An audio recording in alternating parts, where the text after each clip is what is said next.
Welcome back. The Nigeria Police Microfinance Bank aims to have a customer base of 2 million people and 95 branches across the country by the year 2018. Managing Director of the bank, Akinwumi Lawal, made the projection at the bank's annual general meeting, which held in Kaduna. Mr. Lawal explained that the target is part of the bank's 3-year strategic plan to expand its operations and increase its capital base. It's the 22nd annual general meeting of the Nigeria Police Microfinance Bank taking place, and the top management of the bank, shareholders and account holders are gathered to see how their bank fared for the year 2015. The books of the bank are up for scrutiny and reactions appear positive.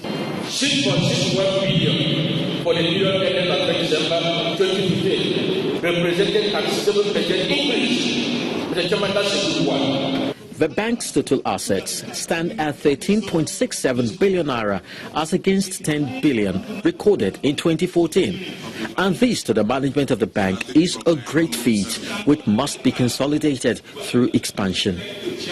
We have already gotten approval for 11 branches, and another 7 branches are being awaited from the central bank. And we have that duty within this year to make sure that those branches are open, and that is part of the growth that we are talking about. Determined to increase their customer base to at least 2 million by 2018, the bank's managing director reaffirms its resolve for expansion.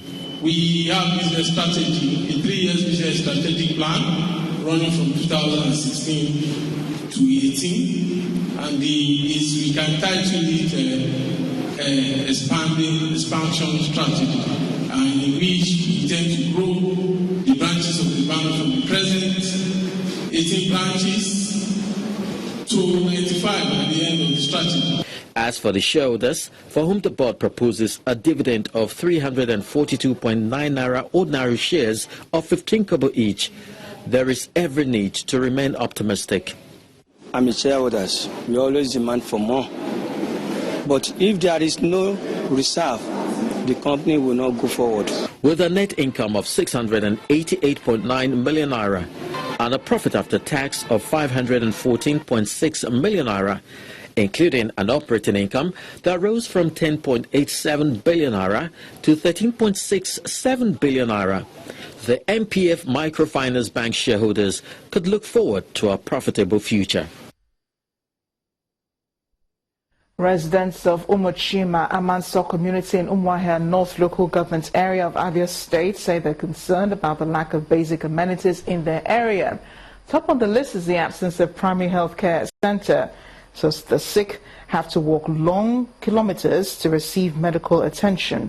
Tonight, our committee report examines the plight of these people, demanding that the government intervenes.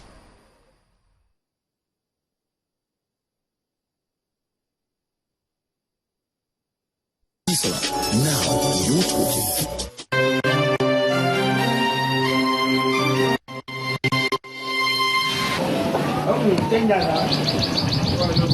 If the residents of Umuchima Amanso Autonomous Community in Umuahia North Local Government Area of Abia State have one wish, it most probably will be the ability to have many wishes come true. This is because their reality is anything short of perfect. Lack of power supply, bad and eroded roads, dilapidated bridge, which has forced them to seek water as the next best option of transportation.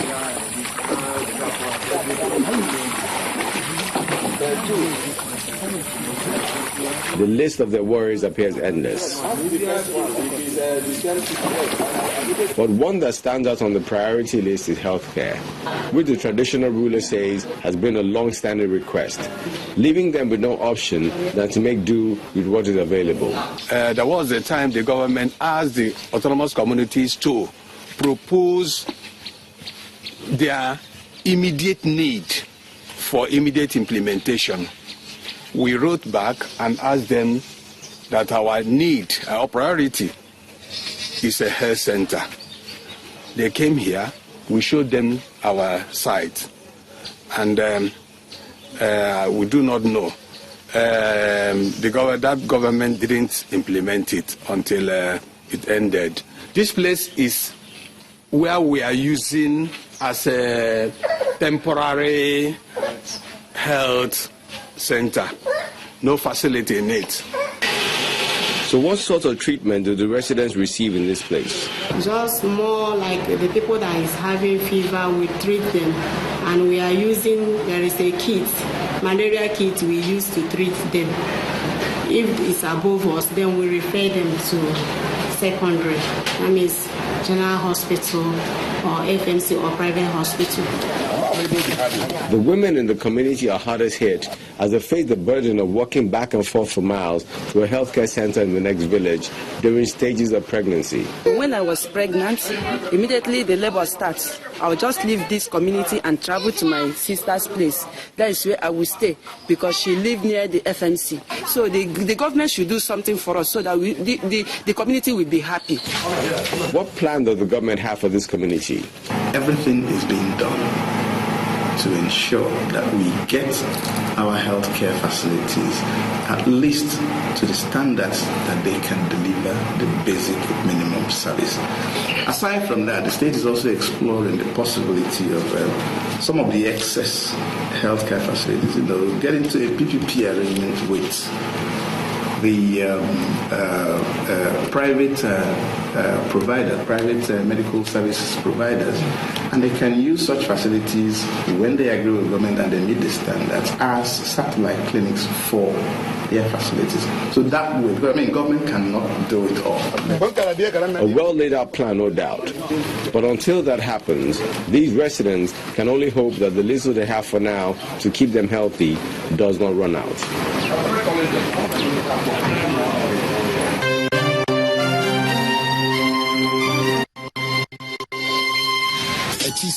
Now you're talking. In the meantime, the federal government has allayed health workers' fears of staff downsizing over a proposed public-private partnership scheme. Addressing participants at a forum organized by the Pharmacists Council of Nigeria in Abuja, the Director of Public-Private Partnership Model at the Federal Ministry of Health, Dr. Bola Olu, explains that the scheme is aimed at providing quality health care at affordable rates. The need for Nigerians to reduce medical tourism is the focus of discussion at a forum organized by the Pharmacists Council on best hospital pharmacy practice and public-private partnerships in Nigeria. The Director of Public-Private Partnership Models in the Federal Ministry of Health allays the fears of the health workers who are apprehensive of the scheme. The present economic situation of the country, with the falling of oil prices and dwindling budgetary allocation to the MDAs, has compelled the government to consider alternative mechanisms to fund the infrastructural gaps. To realize this economic potential, Nigeria needs drastic increases in health investments from public and private sectors in all levels of services, from primary clinics to hospitals, to medical supplies and pharmaceuticals. The Registrar of the Pharmacists Council of Nigeria admits that the apprehension by health workers over the public-private partnership poses a challenge to the implementation of the scheme, while the immediate past chairman of the council decries the attitude of some health workers. Implementation of the provisions of the national policy on public-private partnership for health in our public healthcare institutions have been characterized with resistance, apprehension, and suspicion by public servants. It's so very important because the times we are in is really their times.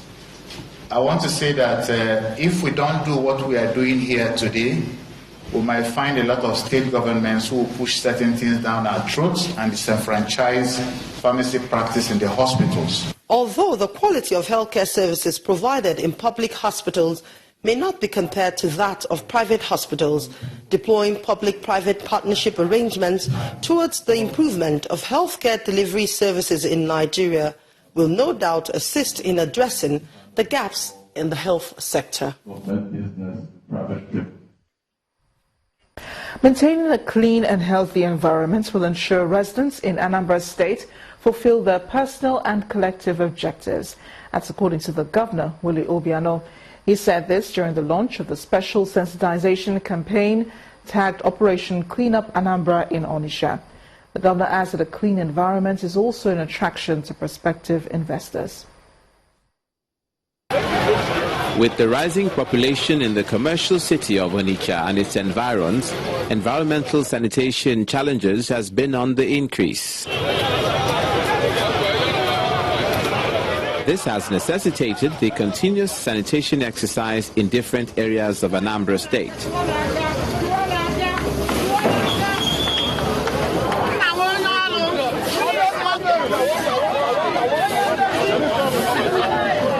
Now, Governor Willie Obiano at the Abuja Park in Onitsha to educate the residents on the need to keep their environment clean, and he leads by example. The plastics, the water sachets, you should put together into a different can, and so that when the people picking the garbage will come, they will take them away. There are things that are blocking the drainage and causing many havoc on our roads and houses through flood. From the Abuja Park, the special sanitation campaign team moves to another area. Here, both residents and sanitation officers are cleaning up the area. While some want government to help them, others believe residents also have a role to play. What we need government to do is to support us with the environmental equipment and other things. We are paying for ANSPA, but no ANSPA people. We are paying 3,600 naira. No bucket, no nothing. First of all, is to inculcate the habit of using refuse bags, first of all, from domestic waste you have in the houses. Make sure that they put their waste into those waste bags and then empty them in the receptacles around. Governor Obiano also joins in cleaning Oguta Road, Onitsha, after which he heads for Okpoko in Ogbaru local government area, where the decongestion of blocked drainages commence. This is Sakamori is a federal government project which has been abandoned for a long time, and therefore it's causing a lot of flood to the community here. And we're trying to relieve them of that challenge by bringing a swamp buggy to see whether they can clean up some of the draggage that are blocking the drainage here. Meanwhile, the state government has assured residents of providing adequate waste evacuation equipment in all the streets and also sufficient manpower. It's also asking them to work with government to make Anambra one of the cleanest states in the country. The president will travel to N'Djamena, the capital of the Republic of Chad, on Monday, August 8th, to attend the inauguration ceremony of President Idris Deby. President Muhammadu Buhari is expected to join other heads of state and government and assure support for President Deby, who won the country's presidential elections in April. Next on the news at 10, Manchester United wins a first trophy under Jose Mourinho, beating Leicester City in a season-opening Community Shield. We'll have more in sports news. Please join us again.